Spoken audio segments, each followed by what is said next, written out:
Hallelujah. सब मिलकर के जोर से कहेंगे हालेलुया। आइए आज के ध्यान के लिए मैं चाहूंगा कि लूका रचित सुसमाचार की पुस्तक हम लोग खोलेंगे और इस पुस्तक में से जो है सबसे पहले एक वचन है जिसको हम लोग पढ़ेंगे, उसका 9 अध्याय।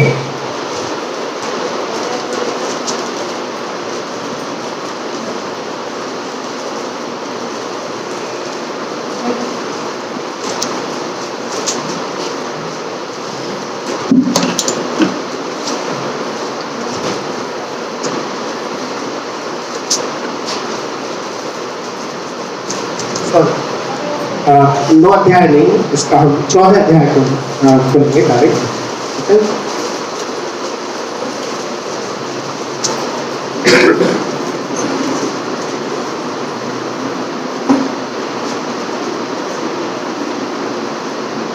पेज नंबर 111, ठीक है, पेज नंबर 111।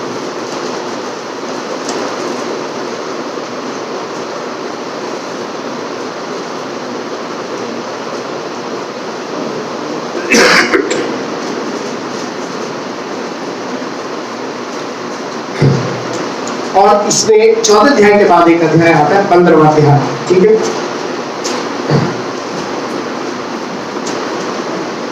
और इस 15 अध्याय को जब हम पढ़ते हैं, इसका जो सार है वो 14वें अध्याय के 25 वचन में हम लोग इसको पढ़ते हैं।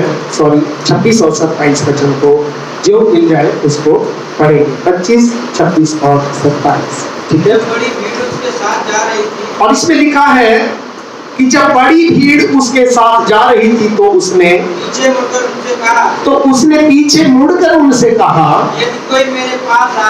यदि कोई मेरे पास आए और और अपने पिता और माता पत्नी और बच्चों और भाइयों और बहनों वरन और अपने प्राण को भी अप्रिय ना जाने तो वो मेरा चेला नहीं हो सकता। आगे, और जो कोई अपना क्रूस ना उठाए और मेरे पीछे ना आए वह भी, क्या लिखा है, वह भी मेरा चेला नहीं हो सकता, ठीक है। और यहाँ पर यीशु मसीह अपने लोगों को और उस भीड़ को जो है एक बात बताना चाहते हैं। और ये भीड़ जो है यीशु के पीछे चल रही थी, ये वही भीड़ थी, वो 5000 की भीड़ जिसको यीशु मसीह ने खाना खिलाया। उस भीड़ में से यीशु मसीह ये कहना चाहता है कि यदि कोई मेरे पास आए, यदि का मतलब जबरदस्ती नहीं है, आपकी मर्जी है। यदि कोई मेरे पास आए और अपने पिता, माता और पत्नी और बच्चों, भाइयों और बहनों वरन अपने प्राण को भी अप्रिय न जाने तो वो मेरा चेला नहीं हो सकता। इसका मतलब हमारे जीवन में सबसे पहला स्थान हमें किसको देना है? परमेश्वर को देना है। और परमेश्वर को हम सबसे पहला स्थान दें, इस बात के लिए हमें, जब मसीह में हम लोग आते, हमें एक बहुत बड़े संघर्ष से गुजरना पड़ता है। हमारे सामने 2 रास्ते होते हैं कि प्रभु तेरा आत्मा बोल रहा है मैं पूरब को जाऊं, लेकिन परिवार वाले बोल रहे हैं तो पश्चिम को जा। तो हमें निर्णय कौन सा लेना है? हमें निर्णय वो लेना है जो हमारा प्रभु हमें देता है। हालेलुया। और यहाँ पर क्योंकि ये सेवा जो है ये इतनी आसान नहीं है, हर व्यक्ति प्रभु की सेवा को नहीं कर सकता, क्योंकि परमेश्वर की जब आप सेवा करेंगे तो उसके क्रूस को आपको उठाना ही पड़ेगा। और 27 वचन में लिखा है कि जो कोई अपना क्रूस ना उठाए और मेरे पीछे न आए वो भी, क्या लिखा है? वो भी, पहले तो वो और उसके बाद वो भी मेरा चेला नहीं हो सकता। प्रभु के क्रूस को उठाने का मतलब क्या है? परमेश्वर के क्रूस को उठाने का मतलब उसकी जिम्मेदारी को उठाना, क्योंकि वो आज यीशु आपके और हमारे बीच में नहीं है, जिसने 2000 साल पहले कलवरी के क्रूस को उठाया था। और वो क्रूस को उठाने वाला यीशु आपके और मेरे लिए एक मिसाल है, जो ये चाहता है कि वो यीशु आज चला गया, लेकिन उसकी जिम्मेदारी को उठा करके आज भी हमें यरूशलेम से उस गोलगोथा की पहाड़ी तक पहुंचना है। और ये सफर जो है इतना आसान नहीं है। जब हम प्रभु की सेवा को करते हैं, कई बातें हैं जो आपको झेलनी पड़ेंगी, कई बातें हैं जो आपको सहनी पड़ेंगी, कई बातें हैं जो आपको अपने अंदर समेटनी पड़ेंगी, क्योंकि परमेश्वर की जो सेवा है वो इतनी आसान सेवा नहीं है। और इसीलिए प्रभु के वचन में लिखा है कि 28 में, तुम में से कौन है जो गढ़ बनाना चाहता हो और पहले बैठकर खर्च न जोड़े कि वो पूरा करने में समर्थ है कि नहीं। अगर आप अपने घर को बनाना चाहते हो तो सबसे पहले आपको उसका खर्चा जोड़ना है, आपको बजट बनाना है कि भाई मैं ये काम कर पाऊंगा या नहीं कर पाऊंगा। कई बार हम कोई काम छेड़ देते हैं, लेकिन उस छेड़ने के बाद हम जितना सोचते हैं उससे ज्यादा हमारा खर्चा हो जाता है। ठीक है, हमने सोचा था ये बाहर रेलिंग का काम बड़े आराम से हो जाएगा, ठीक है, और ज्यादा खर्चा नहीं लगेगा। मिस्त्री कहते हैं बस थोड़ा सा ही लगेगा जी, बस शुरू करा दो फटाफट। हम शुरू तो करा देते हैं, लेकिन फिर उसको बीच में छोड़ नहीं सकते, क्योंकि अगर वो बीच में छोड़ दिया तो क्या होगा। क्या लिखा आगे 29 वचन, कहीं ऐसा ना हो कि वह जब वो नींव डाल ले और वो तैयार न कर सके तो सब देखने वाले ये कहकर उसे ठट्ठों में उड़ाने लगे। किस बात को लेकर? ये मनुष्य बनाने तो लगा पर तैयार ना कर सके। हालेलुया। इसलिए जब हम यीशु के पास में आते हैं तो प्रभु हमें एक उदाहरण को देता है, यदि कोई मेरे पीछे आना चाहे तो वो सबसे पहले अपने खर्चे को जोड़ ले कि मुझे प्रभु तेरे लिए क्या क्या करना पड़ेगा। और वचन में लिखा है कि अपने प्राण को भी अप्रिय न जाने वो मेरा चेला नहीं हो सकता। कई बार आपके जीवन में आपको ऐसी बातें पता चलेंगी जो वो लोग आपके लिए बोलते हैं जिन पर आप बहुत ज्यादा भरोसा करते हैं। और ऐसा नहीं कि कोई चुगली करता, कई बार तो वो आत्मा आपको सब बात बता देता, क्योंकि वचन में लिखा है कि मनों का जांचने वाला सब जानता है कि आत्मा की मनसा क्या है। और जैसे जैसे मैंने पिछली बार आपको बताया था कि आप प्रभु के साथ ऊपर बढ़ते जाएंगे, आप अकेले होते चले जाएंगे। ठीक है, यीशु जैसे जैसे कलवरी की तरफ जा रहा था वैसे वैसे चेले छोड़कर चले जा रहे थे। आखिरी में कितने रह गए थे? 3 रह गए थे। लास्ट में तीनों भी चले गए थे और सबसे आखिरी में कौन रह गया था? एक रह गया। और वो कौन था? यूहन्ना। और इसीलिए यहाँ प्रभु का वचन हमें ये बताता है कि आपको और मुझको अपने जीवन में सबसे जो पहला स्थान है वो किसको देना है? परमेश्वर को देना है। और जब हम प्रभु की सेवा करते हैं तो ध्यान रखना, परमेश्वर हमारी सारी जरूरतों को पूरा करता है। कौन करता है? परमेश्वर को। कई बार जब हम सोचते हैं कि हम ये करेंगे वो करेंगे, लेकिन ध्यान रखना परमेश्वर के ऊपर जब हम भरोसा करके करेंगे तो परमेश्वर हमें उससे ज्यादा देगा जो दुनिया में लोग कमाते हैं। हालेलुया। परमेश्वर किसी वैसी चीज से हमें क्या नहीं रखेगा, वंचित नहीं रखेगा। जब हम इस 14 अध्याय को पढ़ते हैं तो वहां पर हमें एक मूल्य पता चलता है, एक कीमत पता चलती है कि प्रभु के पीछे चलने की कीमत हमें क्या देनी पड़ेगी। हालेलुया। कई बार जब हम प्रभु के साथ में चलते हैं, प्रभु के आवाज को हम सुनते हैं, तो हमारे जीवन के अंदर बहुत सारी बातें हैं जिनको हमें सहना पड़ता है। हम सोचते हैं कि हम संसार के लोगों की सुने या परमेश्वर की सुने। प्रभु का आत्मा कहता है कि पूरब को जाओ, लेकिन संसार का लोग कहते हैं कि तुम पश्चिम को जाओ। तो हमें कई बार ये निर्णय लेने के लिए इस कीमत को जो है हमें प्रभु की जो हमारे लिए ठहराई है उसको हमें अदा करना है। और 15वां अध्याय जब शुरू होता है वो खोई हुई चीजों से शुरू होता है। किससे? खोई हुई चीजों से। सबसे पहले परमेश्वर अपने लोगों से कहता, अगर कोई मेरे पीछे आना चाहे तो अपने आप का क्या करे? इनकार करे, अपना क्रूस उठाए और मेरे पीछे होले। और सबसे पहला स्थान किसको देना है? मेरे काम को देना है। ठीक है। और इसलिए अगर आपने अपने जीवन को प्रभु को दिया है तो ये जीवन किसके काम आना है? प्रभु के काम आना है। ठीक है। हम कई बार सोचते हैं कि सब काम ये करेंगे तो हमारा क्या होगा, है ना? हम उसके लिए चले जाएंगे, वहां पे अपना पेट्रोल खर्च कर देंगे, हमें क्या मिलेगा? पतरस भी प्रभु से कह रहा था कि प्रभु देख, हम तो अपना घर बार छोड़कर सब तेरे पीछे हो लिए हैं, हमें क्या मिलेगा? यीशु ने कहा, ऐसा कोई नहीं जिसने मेरे लिए कुछ छोड़ा हो और उसको 100 गुना ना मिला हो। ना तो इस दुनिया में भी मिलेगा और आने वाली दुनिया में भी मिलेगा। हालेलुया।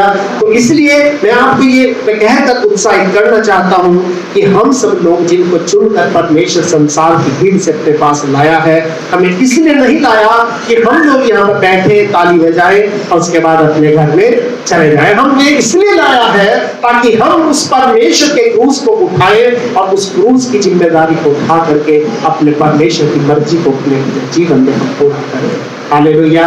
और जब ये खोई हुई चीजों का बातें शुरू होती है तो सबसे पहली बात यहाँ पर 15 अध्याय में लिखे, खोई हुई भेड़।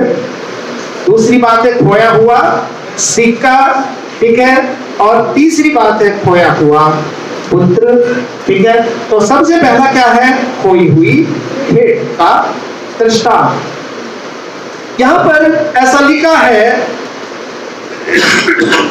कि यीशु मसीह ने अपने दृष्टांत में कहा, 15:4 में लिखा है कि तुम में से कौन है जिसकी 100 भेड़ें हो और उनमें से एक खो जाए और 99 को जंगल में छोड़कर उस खोई हुई को जब तक वो ना मिल जाए खोजता ना रहे। हालेलुया। अगर कोई चीज आपकी अपनी होगी तो आप उसको जरूर खोजने जाओगे, और जो चीज आपकी है ही नहीं उसे आप खोजने नहीं जाओगे, क्योंकि उसको खोजने के लिए आपका मन अंदर से नहीं करेगा। और इसीलिए प्रभु के वचन के अंदर लिखा है कि उस एक भेड़ की जो कीमत है वो इतनी है कि वो 99 को छोड़ सकता है, लेकिन उस एक भेड़ को वो छोड़ नहीं सकता। हालेलुया। क्योंकि मुसीबत 99 पे भी आ सकती है, लेकिन प्रभु का वचन ये कहता है कि उस भेड़ का मिलना प्रभु के लिए बहुत जरूरी है। आज संसार में किसी व्यक्ति की कीमत कुछ हो या ना हो, लेकिन परमेश्वर की नजरों में उसकी कीमत बहुत बड़ी है। हालेलुया। और उसके वचन के अंदर हम इस बात को पढ़ते हैं कि हम में से हर एक व्यक्ति जब हम उसको ढूंढते हैं, कई बार लोग खो जाते हैं। होने का मतलब कई बार लोग प्रभु के पास नहीं आते, चर्च में नहीं आते, कोई फोन नहीं करते, और कभी कोई बातचीत हमारी नहीं होती। इसलिए मेरी आदत है सबको लगभग मैं फोन करता रहता हूँ, भाई क्या है, आज क्या कर रहे हो, आज क्या बना है, आज घर में कैसे है, आज क्या है, कैसे है। वो इसलिए ताकि पता चले कि हमारी भेड़ खोई हुई उनके पास में क्या चल रहा है। और इसीलिए यहाँ पर दुनिया के जो लोग हैं वो ये कहते हैं कि भैया कोई आता है आए और ना आता है ना आए, किसी की मर्जी है, हमारा कोई आए या नहीं। पर लेकिन ध्यान रखना, हम ऐसा इंसान होकर कह सकते हैं, लेकिन प्रभु ऐसा कह नहीं सकता, क्योंकि परमेश्वर की नजरों में उस खोई हुई भेड़ की कीमत इतनी है, वो 99 को छोड़ देगा, सिर्फ को लेकर के आएगा। और इसीलिए आगे इसमें लिखा है कि जब वो मिल जाती है तब वो बड़े आनंद से उसे कंधे पर उठा लेता है। ठीक है, कंधे पर उठाने का मतलब कि उसके वजन को अपने ऊपर लेने का है। हालेलुया। और कंधे पर उठाने के बाद क्या कहता है कि अपने घर में आकर मित्रों और पड़ोसियों को इकट्ठा करके कहता है, मेरे साथ आनंद करो, क्योंकि मेरी खोई हुई भेड़ मिल गई है। और मैं तुमसे कहता हूं, इसी रीति से एक मन फिराने वाले पापी के विषय में भी स्वर्ग में इतना ही आनंद होगा जितना कि 99 ऐसे धर्मियों के बारे में नहीं होगा जिन्हें मन फिराने की जरूरत नहीं है। हालेलुया। और इसीलिए परमेश्वर का जो कार्य है ये इतना आसान नहीं है। हमें कई बार अपने आप को, अपने अहम को जीरो बनाना पड़ेगा कि प्रभु मैं क्या हूं, मैं बिल्कुल शून्य हूं, मैं कुछ भी नहीं हूं, पर तू मेरे लिए सब कुछ है। और इसीलिए आगे एक और दृष्टांत है, वो कैसा है? खोए हुए सिक्के का दृष्टांत। अगर आपके पास बहुत सारे सिक्के हो, लेकिन उसमें से एक भी अगर खो जाए, और अगर आपको, और आप क्या करोगे उस सिक्के को ढूंढने के लिए? इसमें लिखा है 8वें वचन में, या कौन स्त्री ऐसी होगी जिसके पास 10 सिक्के हो? ठीक है, 10 क्या हो? सिक्के हो। हाँ, आगे। और उनमें से एक खो जाए तो वो दिया जलाकर घर झाड़ बुहार कर जब तक मिल ना जाए लगातार खोजती ना रहे, और जब वो मिल जाता है तो अपनी सखियों और पड़ोसियों को इकट्ठे करके कहती है मेरे साथ आनंद करो क्योंकि मेरा खोया हुआ सिक्का मिल गया है। मैं तुमसे कहता हूं इस रीति से एक मन फिराने वाले पापी के विषय में स्वर्गदूतों के सामने आनंद होता है। इसका मतलब अगर हम परमेश्वर के काम को करते हैं तो हम स्वर्ग में आनंद का कारण बनते हैं, लेकिन अगर हम परमेश्वर के काम को नहीं करते, हम अपने परिवार के लिए आनंद का कारण हो सकते हैं, हम अपने बच्चों के लिए आनंद का कारण हो सकते हैं, लेकिन परमेश्वर के लिए हम आनंद का कारण नहीं हो सकते। इसलिए यीशु ने कहा कि यदि कोई मेरे पीछे आना चाहे तो वो अपने आप से क्या करे, अपने क्रूस को उठाए और किसी भी चीज को मेरे सामने प्रिय ना जाने तो वो मेरा चेला नहीं हो सकता। क्योंकि परमेश्वर की नजरों में हर एक आत्मा की बहुत बड़ी क्या है, कीमत है। परमेश्वर हर एक व्यक्ति से प्रेम करता है और परमेश्वर नहीं चाहता कि कोई भी व्यक्ति नष्ट हो। और इसीलिए आगे यहाँ पर चल करके कहानी है, और ये कहानी किसकी है, एक उड़ाऊ पुत्र की है, ठीक है। और थोड़ा सा हम इसको पढ़ेंगे, क्या लिखा है इसमें। फिर उसने कहा, किसने कहा, यीशु मसीह ने कहा, ठीक है। फिर यीशु मसीह ने कहा, और यीशु मसीह ने क्या कहा, किसी मनुष्य के 2 पुत्र थे और उनमें से छुटके ने पिता से कहा, हे पिता, संपत्ति में जो भाग मेरा हो वो मुझे दे दीजिए, और उसने उनको अपनी संपत्ति, ठीक है। ये 2 पुत्र कौन है, ये 2 पुत्र वो हैं, एक वो है जो पिता के साथ रहता है और दूसरा वो है जो पिता से दूर रहना चाहता है, जो पिता से कोई मतलब नहीं रखना चाहता पर उसकी संपत्ति से मतलब रखना। एक पुरुष व्यक्ति के 2 पुत्र थे और उसमें से छुटके ने पिता से कहा, हे पिता, संपत्ति में जो भाग मेरा हो वो मुझे दे दीजिए। हम में से हर एक व्यक्ति जो आज दुनिया में रहता है, हम में से हर एक को परमेश्वर ने कुछ ना कुछ दुनिया में जरूर दिया है। किसी को हो सकता है कोई झोपड़ी रहने के लिए दिया हो, किसी को किराए का मकान दिया हो, किसी को पक्का मकान दिया हो, किसी को 50 गज का दिया हो, किसी को 25 गज का दिया हो। हर एक व्यक्ति को परमेश्वर ने दुनिया में कुछ ना कुछ दिया है, और ये जो भी कुछ हमें दुनिया में मिला है ये किसकी संपत्ति, ये हमारी नहीं परंतु परमेश्वर की संपत्ति है। हालेलुया। और ये संपत्ति क्या है, ये हमें किसने बांटी है, ये हमारे परमेश्वर ने दुनिया में हमें दिया है। किसी के पास 1 कमरा है, किसके पास 2 कमरा, किसके पास 2 जोड़ी कपड़े, किसके पास 6 जोड़ी कपड़े हैं। ये क्यों है, ये हमारी मर्जी से नहीं लेकिन परमेश्वर की मर्जी से हमें दिया। और पिता ने अपनी संपत्ति दोनों को बांट दी, और वचन में लिखा है, बहुत दिन न बीते थे कि छोटा पुत्र सब कुछ इकट्ठा करके दूर देश को चला गया और वहां को गर्भ में अपनी संपत्ति उड़ा दी। मतलब कि एक बेटा था जो पिता के साथ रहता था, लेकिन दूसरे बच्चे को जो है पिता की संपत्ति अच्छी लगती थी लेकिन पिता का साथ अच्छा नहीं लगता था। आज भी दुनिया में बहुत सारे लोग ऐसे हैं जिनको परमेश्वर की आशीष अच्छी लगती है लेकिन परमेश्वर की उपस्थिति उनको अच्छी नहीं। उनको परमेश्वर से चंगाई चाहिए, उनको परमेश्वर से आशीष चाहिए, बरकतें चाहिए, लेकिन परमेश्वर की उपस्थिति में जब आने का समय होता है वो समय उनके पास नहीं है। क्यों? क्योंकि परमेश्वर इस बात को जानता है और देखता है। ये व्यक्ति, वचन कहता है, जब बहुत दिन न बीते थे सब कुछ इकट्ठा करके दूर देश को चला गया और वहां पर अपनी संपत्ति को घर में उड़ा दी। अब पिता से दूर रहेगा, पिता से वो पास नहीं रहेगा, तो इसका मतलब कि वो अच्छे काम नहीं करेगा और उसका जो भी कुछ है वो क्या हो जाएगा, उड़ जाएगा, उसकी संपत्ति खत्म हो जाएगी। और बाइबल में लिखा है कि धर्मियों के घर में धन और संपत्ति बनी रहती है, वो कभी खत्म नहीं होती। हालेलुया। और इसलिए मैं आपको इस वचन से ये बताना चाहता हूँ कि बहुत दिन ना बीते थे, कुछ दिन तक वो साथ रहा, ऐसी बात नहीं, लेकिन उसके बाद उसको साथ रहना अच्छा नहीं लगा। वो सब कुछ इकट्ठा करके, सब कुछ इकट्ठा करने का मतलब सब कुछ ले करके, इसका मतलब जो व्यक्ति जहां से सब कुछ इकट्ठा करके जाता है, क्यों जाता है? क्योंकि उसके मन में ये होता है कि शायद अब लौट करके दोबारा आना नहीं है, जब लौट करके दोबारा आना नहीं है, ठीक है।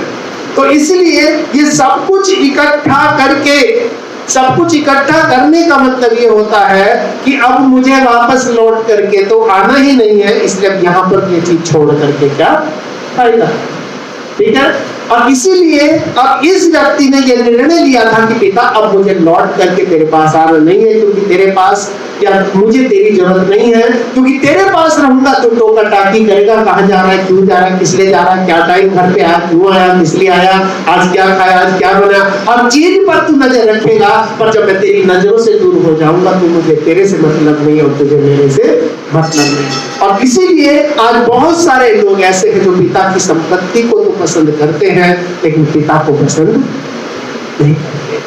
आज आपको मुझको परमेश्वर को ना सिर्फ पसंद करना है, परमेश्वर के साथ हमें चलना है और अपने जीवन को उसके साथ में बिताना है, क्योंकि वचन में लिखा है कि छोटा पुत्र सब कुछ इकट्ठा करके दूर देश को क्या हो गया, चला गया। ठीक है, दूर देश को चला गया। दूर देश को जाने का मतलब क्या होता है? जब आप किसी विदेश में जाते हो, जब आप किसी देश में जाते हो तो आपके पासपोर्ट पर एक स्टैंप लगती है इमिग्रेशन की। ठीक है, मतलब डिपार्चर की जैसे आपकी स्टैंप लगी तो वहां से लोग आपके हाथ को पकड़ करके अंदर कर लेते, उसके बाद आप इधर वापस नहीं आ सकते। बात समझ गए? क्योंकि अगर इधर वापस आ गए, आपने किसी को गोली मार दी, आपने किसी का कत्ल कर दिया और उसके बाद फिर से भागकर आप उधर चले गए, तो उसका जिम्मेदार फिर कौन होगा? आप नहीं होगे। इसलिए लोग डरते हैं। कुछ लोग सिर्फ इमिग्रेशन काउंटर पर इसीलिए जाते हैं लोगों को लेकर के, ताकि पुरानी पिक्चरों में आपने देखा होगा सब छोड़ने जाते हैं ऐसे हाय करके। ऐसा नहीं होता, ये सब फिल्मी बातें होती है। आज के दिन अगर आप विदेश में जाते हो तो जब डिपार्चर की मोहर आपके पासपोर्ट पर लग जाती है, आपको फिर वो सीधे अंदर लेते हैं, उसके बाद आप वापस नहीं आ सकते। फिर तो आपको हवाई जहाज में बैठना ही पड़ेगा और दूर देश को जाना ही पड़ेगा। और इसीलिए इस वचन के अंदर लिखा है, बहुत दिन ना बीते थे कि छोटा पुत्र सब कुछ इकट्ठा करके दूर देश को चला गया। लिखा है दूर देश को, जहां से उसके पिता की नजर उस पर ना आ सके, जहां से उसका पिता उसको ना देख सके, जहां से उसके पिता की बात उस तक ना पहुंच सके, उसकी आवाज उस तक ना जा सके। दूर देश को चला गया और वहां कुकर्म में अपनी संपत्ति उड़ा दी। और वचन में लिखा है कि जब वो सब कुछ खर्च कर चुका तो देश में बड़ा अकाल पड़ा और वो कंगाल हो गया। वो किसके भरोसे पर गया था? वो संपत्ति के भरोसे पर गया था, वो परमेश्वर के भरोसे पर नहीं गया था। वो संपत्ति के भरोसे पर गया था। लेकिन संपत्ति क्या होगी? ये संपत्ति अगर परमेश्वर आपके साथ है तो आपकी संपत्ति बनी रहेगी, अगर परमेश्वर आपको छोड़ देगा तो ये संपत्ति आपको छोड़ देगी। हालेलुया। ध्यान रखना, बाइबल में लिखा है कि धन और संपत्ति सब किसकी तरफ से मिलती है? परमेश्वर की तरफ से। धन और संपत्ति परमेश्वर की तरफ से मिलती है और परमेश्वर ही है जो हम सब लोगों के जीवन को आशीष देता है और अपनी बरकतों से भरता है। और आगे इस वचन के अंदर लिखा है कि सबसे पहला काम क्या हुआ? पैसा तो सब खर्च हो गया, लेकिन एक और मुसीबत आ गई। उस देश में अकाल भी पड़ गया। पैसा भी पास में नहीं है, उस देश में अकाल है। अकाल का मतलब खाने पीने तक की दिक्कत हो जाना। उस देश में अकाल है और वचन में लिखा है कि वो कंगाल भी हो गया। ठीक है, क्या हो गया? कंगाल भी हो गया। तीन बात हुई। पहली बात, पैसा खत्म। परमेश्वर की उपस्थिति से दूर जाने का मतलब, परमेश्वर के लोगों से दूर जाने का मतलब, या परमेश्वर के लोगों को बुरा भला कहने का मतलब। तीन बात हमारे जीवन में आ सकती है, ध्यान रखना। पहली बात, पैसा खत्म होना। दूसरी बात, अकाल आ जाना, कमी आ जाना, घर में कमी चीजों की हो जाना। तीसरी बात क्या हो जाना? कंगाल। कंगाल का मतलब पास में कुछ भी नहीं रहना। कंगाल हो गया और क्या हुआ फिर आगे? इसलिए वो उस देश के निवासियों में से एक के यहाँ जा पड़ा। ऐसा लिखा है कि जाकर रहने लगा इज्जत से। क्या लिखा है? जा पड़ा। जा पड़े का मतलब अचानक से टपक गया। जैसे आप कोई छत पे घूम रहे हैं, अचानक से कोई चील या कौवा ऊपर से नीचे गिर जाए, अचानक से आ पड़ा। ठीक है, इस परिवार को ये शायद जानता हो सकता है, इसे परिवार इसका दूर पार का कोई रिश्तेदार हो, क्योंकि ऐसे तो आजकल कोई किसी के घर में रह नहीं सकता। ठीक है, वचन में लिखा है जब उसके पास कुछ नहीं था, जब मजबूरी में था, जब कंगाली में था, जब वो परेशानी में था, कमी में था, और वो उस देश के निवासियों में से एक के यहाँ, वचन में को ध्यान से पढ़ना चाहिए। क्या लिखा? जा पड़ा। जा पड़ा का मतलब जबरदस्ती चला गया। अब रिश्तेदार है, वो ये तो कह नहीं सकता कि भाई क्या करें, क्यों आए हो, बाहर वैसे ही अकाल पड़ा हुआ है, घर में खाने पीने को नहीं है, ऐसे में मेहमान भी आ गए हैं, तो फिर क्या होगा? बड़ा मुश्किल हो गया।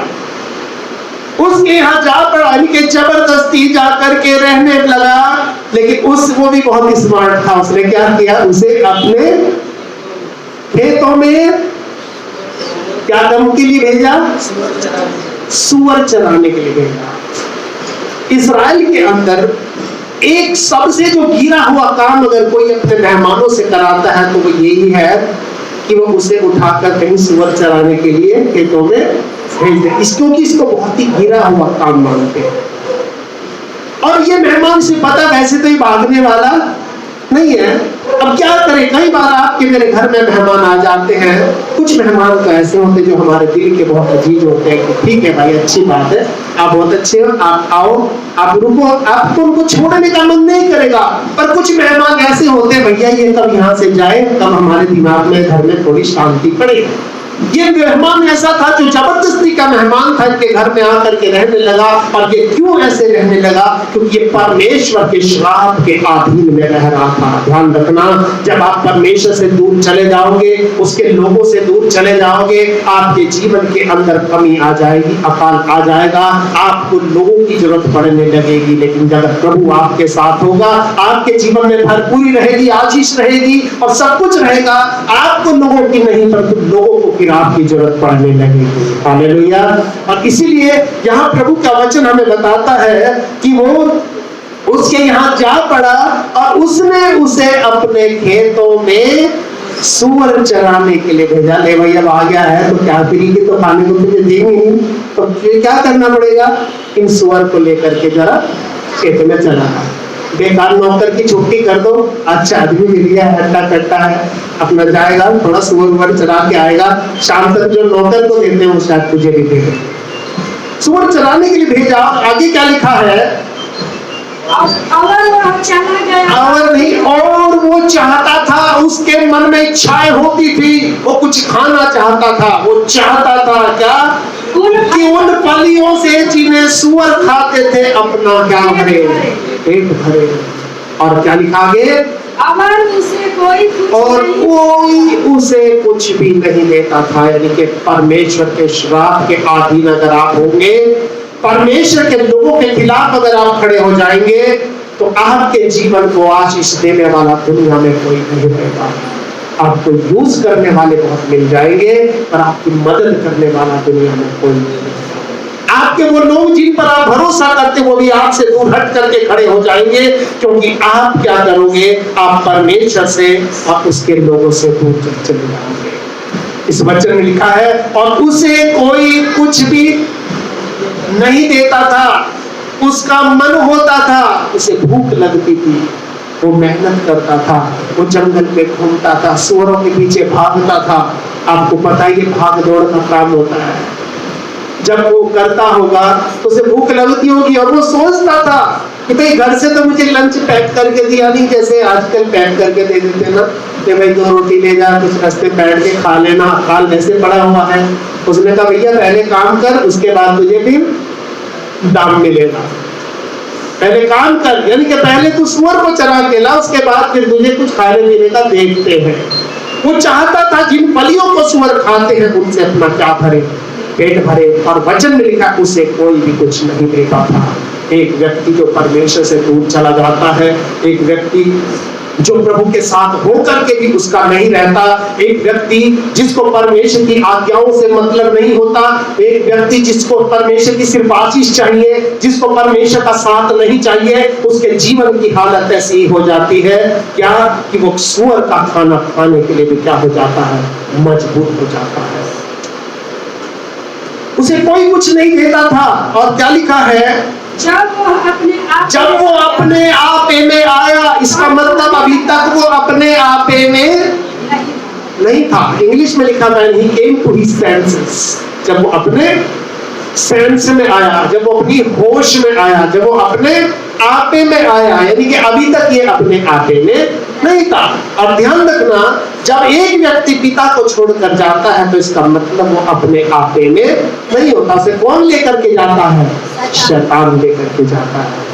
और उसके जीवन में, उसके मन में लोगों के द्वारा या और चीजों के द्वारा उसके मन में परमेश्वर के, उसके लोगों के प्रति नफरत को भर देता है। और इसीलिए इस वचन के अंदर लिखा है, जब वो अपने आपे में आया, यानी कि अब तक जो कुछ उसके साथ हो रहा था उसके कोई एहसास नहीं था। वो पिता से दूर जा रहा था, उसको एहसास नहीं था। ये बिल्कुल वैसे था कि जैसे किसी को एनेस्थीसिया दे देते हैं, किसी को सुन्न कर देते हैं, तो उसके बाद उसके चाहे हाथ को काट दो, पैर को काट दो, गर्दन को काट दो, उसको कोई पता नहीं चलता।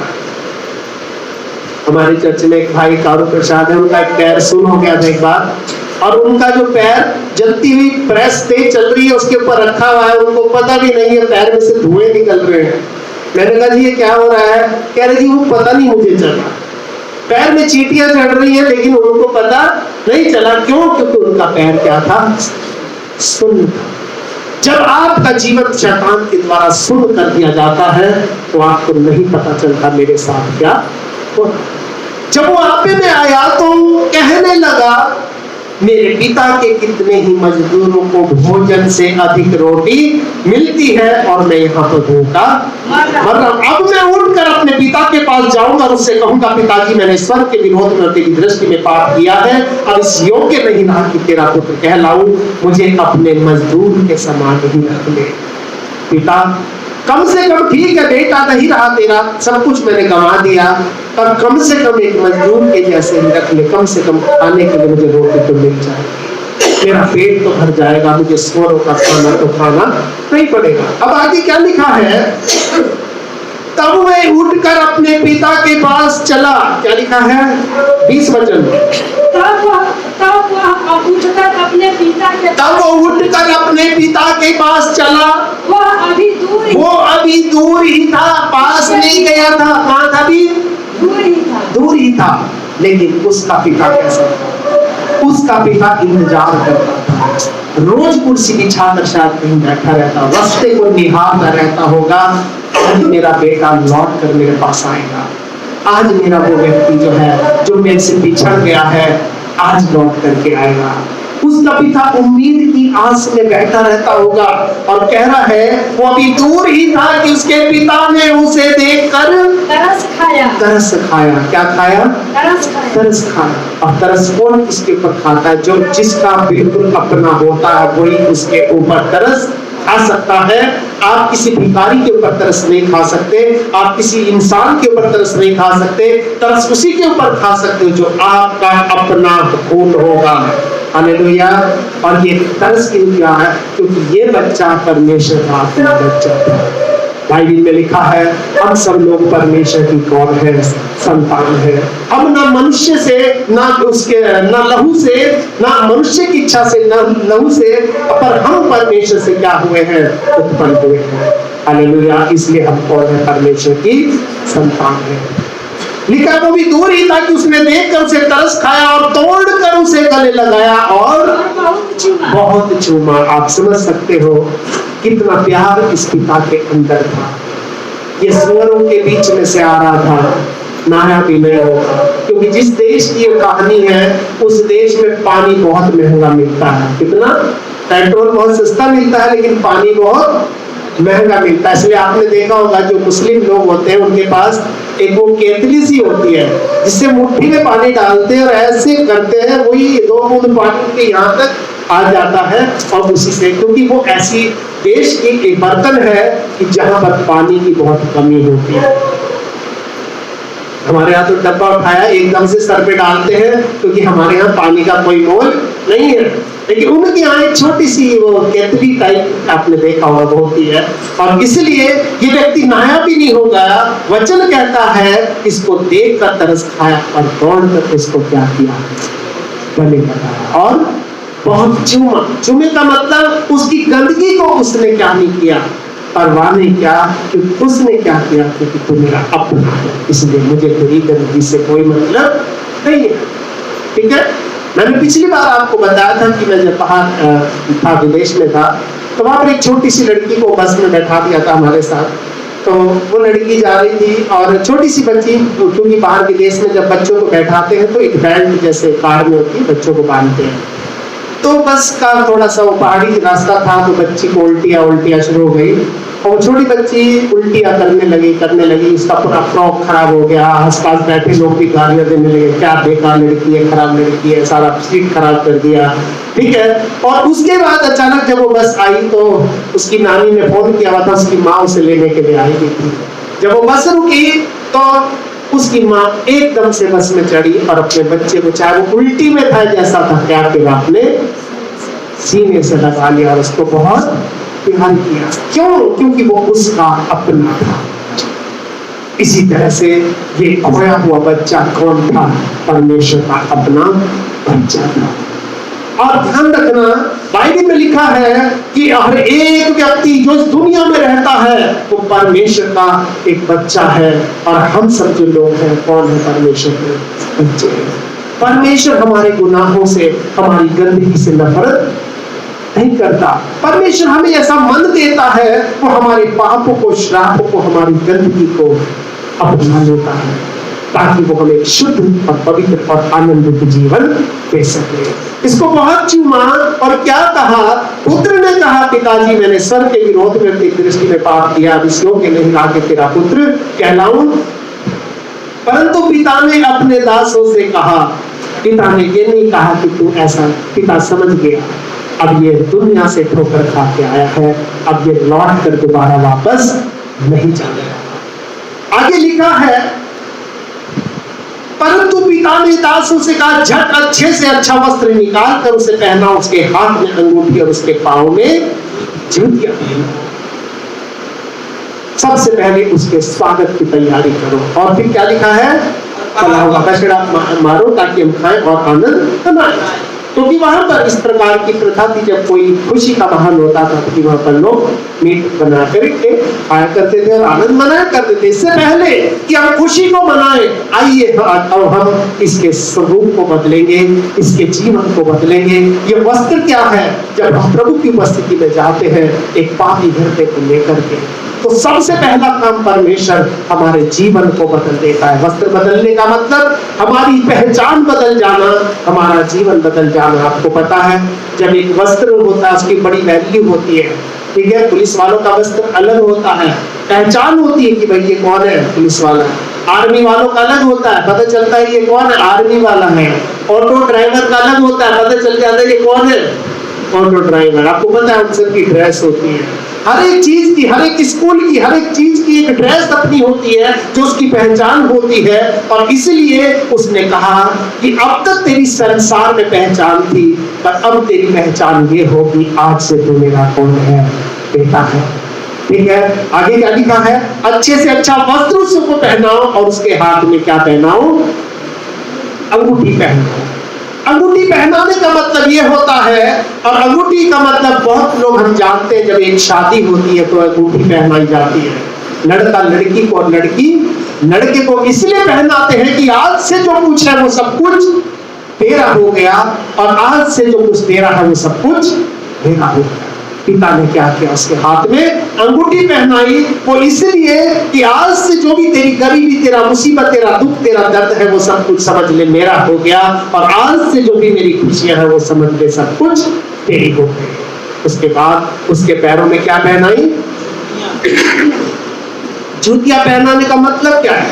जूतियां पहनाने का मतलब ये है कि पुराने समय में जो दास लोग होते थे, जो मजदूर लोग होते थे, वो अपने मालिक के सामने चप्पल पहनकर, जूते पहनकर खड़े नहीं हो सकते थे।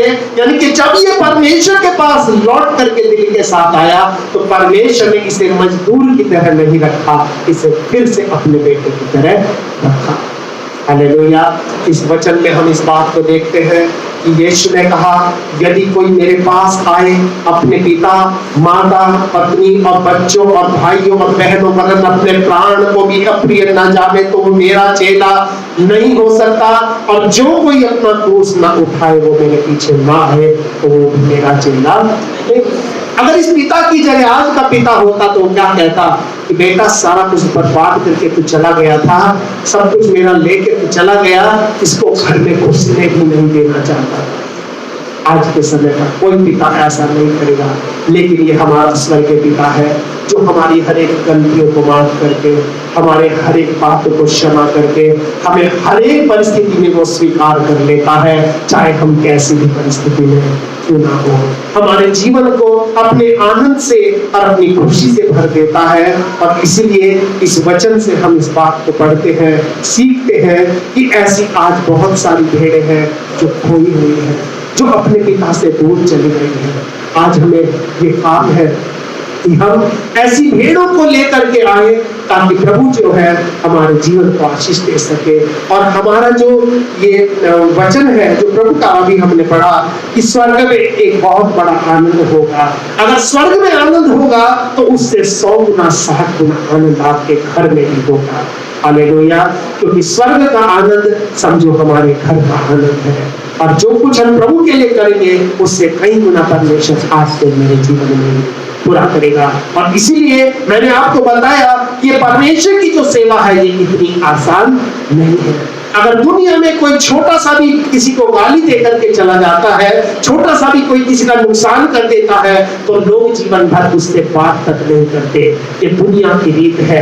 लेकिन हमारी रीत क्या है कि हमें एक दूसरे को क्षमा करना है।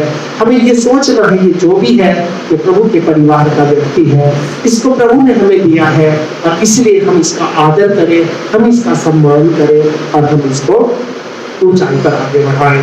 परमेश्वर इस वचन के द्वारा हम सबको आशीषित करे। और इसलिए इस वचन के अंदर जैसे लिखा है, खोई हुई भेड़, खोया हुआ सिक्का और खोया हुआ इंसान। आज कई बार लोग खोए हुए खुद होते हैं लेकिन ढूंढ परमेश्वर को रहे होते हैं। लोग खोए में तो खुद है लेकिन ढूंढ किसको रहे हैं? परमेश्वर को। भाई पहले खुद को तो ढूंढ लो, उसके बाद परमेश्वर को अपने आप से मिल जाएगा। परमेश्वर वचन के द्वारा हम सबको बहुत आशीष दे। आइए हम सब लोग अपनी आंखों को बंद करेंगे और हम लोग इसका प्रार्थना करेंगे। हमारे ईश्वर के पिता परमेश्वर, तेरी उपस्थिति के लिए हम तेरा धन्यवाद करते हैं, तेरे प्रेम के लिए हम तेरा धन्यवाद करते हैं। तूने अपने वचन में कहा है कि जहां भी कहीं कोई याकीन तेरे नाम से इकट्ठा होते हैं तो हमारे बीच में होता है। प्रभु तेरे वचन में हमने देखा है, तेरे वायदों में हमने देखा है कि पिता तू अपने लोगों को प्यार करता है, तो अपने लोगों से नफरत नहीं करता। वो किसी भी कंडीशन में हो, वो किसी भी परिस्थिति में हो, तू हर एक परिस्थिति में पिता अपने लोगों को स्वीकार करता है, क्योंकि वो तेरे लोग हैं। उनके जीवन को तू ऊंचाई पर रखना चाहता है, उनके जीवन को तू आगे बढ़ाना चाहता है, और उनके जीवन को प्रभु तू एक ऐसा जीवन चाहता है जो तेरी मर्जी से चले, संसार की मर्जी से ना चले। जो तेरी इच्छा को पूरी करे वो अपनी इच्छा को पूरी ना करे। क्योंकि प्रभु मेरी इच्छा मेरे जीवन में पूरी हो या ना हो, परंतु हे परमेश्वर तेरी इच्छा मेरे जीवन में जरूर पूरी हो। सो अब तू हमने से हर एक को आशीष दे, अपनी बरकतों से भर। और जो भी हमने तेरे वचन में पढ़ा है प्रभु, हम ऐसे खोए हुए सिक्कों को, खोई हुई भेड़ को, खोए हुए लोगों को ला करके प्रभु तेरे गले में ला सके, और प्रभु तेरे स्वर्ग में एक बहुत बड़े आनंद का कारण बन सके, और तेरे क्रूस को उठाकर तेरे पीछे चल सके, और तेरे नाम को धन्यवाद कर सके। सारा आदर और महिमा हम आपको देते हैं, और सब कुछ आपके पवित्र हाथों में हम सौंप देते हैं। और धन्यवाद करते महान पिता परमेश्वर को कि आपने हमारी प्रार्थना को सुना है। और धन्यवाद के साथ ही प्रार्थना हम अपने उद्धारकर्ता, मुक्तिदाता प्रभु यीशु के पवित्र नाम से मांगते हैं। इसे सुने और ग्रहण करें, और हम सब जो लोग हैं प्रभु के मिल करके कहेंगे आमीन। अब हमारे प्रभु यीशु मसीह का अनुग्रह, पिता परमेश्वर का प्रेम और पवित्र आत्मा की सहभागिता से लेकर हमेशा तक हम सब लोगों के साथ होते रहे। आमीन।